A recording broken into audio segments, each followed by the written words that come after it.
ټولو اغاګانو ته چیلنج ده په ویډیو کې دې جواب راکړي که مناظرې میدان ته او دلته مخامخ نسي راتللی چیلنج ده درته د دې سوال وایي ورې تاسو وایئ چې 1200 کاله کېږي مهدي ژوندی ده په غیبة الکبرا کې ده وایي که نه وایي بالکل وایي قاري حسن الله صاحب دا در سره نوټ کړه بیا یې هغاګانو ته هغه صاحبانو ته در سره ولېږه ورته د دې جواب وکړي لاندې خو ټول ناست هغاګان هم ناست دي دوی وایي 1200 کاله کم و زیات زموږ مهدي په غیبة الکبرا کې ده ژوندی ده او پټ ده او پټ ولې ده په بحار الانوار کې روایت چې هغه د مرګ ډارېږي هغه د خدای دپاره نه ده پټ د دوی کتاب بحار الانوار په خدای قسم بحار الانوار همدا حواله یې در سره ولیکئ چې بیا مې هېرېږي زر یې در سره ولیکئ بحار الانوار 52 جلد 98 صفحه يخاف واومى بيده الى بطنه يعني القتل بحار الانوار 52 جلد 98 صفحه بالکل قاري واوره حسن الله صاحب ورسه 1200 کاله کېږي دی ژوندی ده مثلا مې واوره بیا سوال واوري بیا یې جواب وکړي په دې 1200 کاله کې د تاسو همدغه مهدي علیه السلام کوم د دین خدمت کړی ده راویښئ نه ده کړی واوره زما دا سوال ته متوجه سي ښه راته متوجه سي کړی ده د دین خدمت د رسول الله د دین د شریعت خدمت یې کړی راویښئ نه ده کړی واوره الله په قرآن کې وایي په دې قرآن زه خبره در سره کوم د الله په کتاب ثقل الاکبر باندې تاسو په دې ثقلینو خبره کوئ ثقل الاکبر کې درته ښیم الله وایي إن الذين يكتمون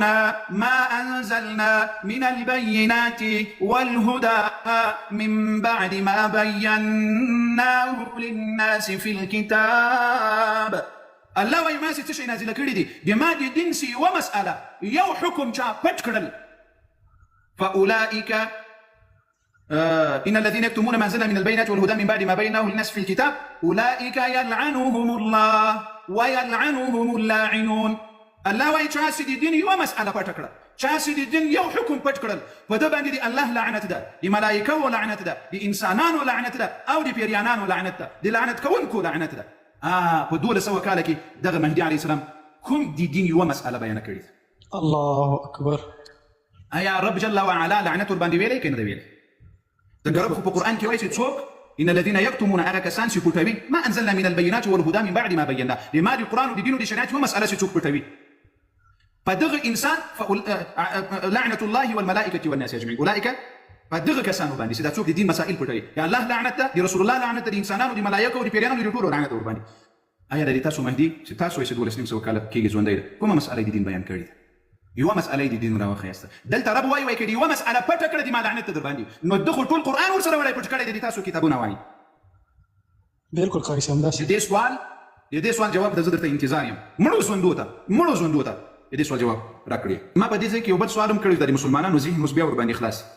دوی د مهدي علیه السلام لمونځ کوي که نه کوي بالکل قاري صاحب که لمونځ کوي په چا پسې کوي دی امام ده او که بل څوک امام ده د لمونځ ورکوي امامت که دی امام مقتدیان یې څوک دي او که دی مقتدي وي امام بل څوک وي نو دا امام یې څوک د دې لمونځ پسې کوي الله اکبر یو د دې تر څنګ دی چې لمونځ کوي په دې لمانځه کې کوم قرآن تلاوت کوي دا له مسلمانانو سره قرآن ده او که هغه خپل قرآن چې تاسو وایئ سویغات یې ورسره وړی پټ کړی ده په کوم قرآن لمونځ ورکوي تلاوت کوي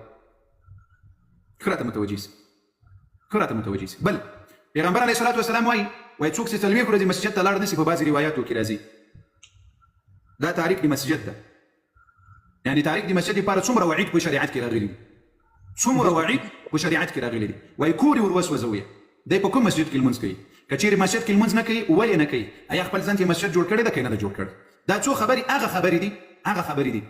چې د ما په دې سوالونو کې خو تر اوسه یې جواب نه ده راغلی 2 کاله یې پر سوال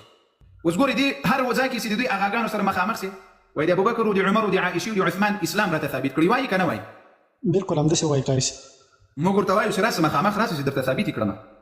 خو له ده نه که دې پوښتنه وکړه چې دغه د تاسو د 12 مور و پلار څوک دي مور یې راوپېژني پلار وایي نه دا وایي توهین کوي بالکل قاري صاحب توهین کوي دا وایي توهین کوي نو ته خو راسه د زړه سره دې خو یې راته معرفي کړه په خدای قسم دا اوس در سره 12 امامه کېږم در سره منم یې راته ویښی مور یې څوک و پلار یې څوک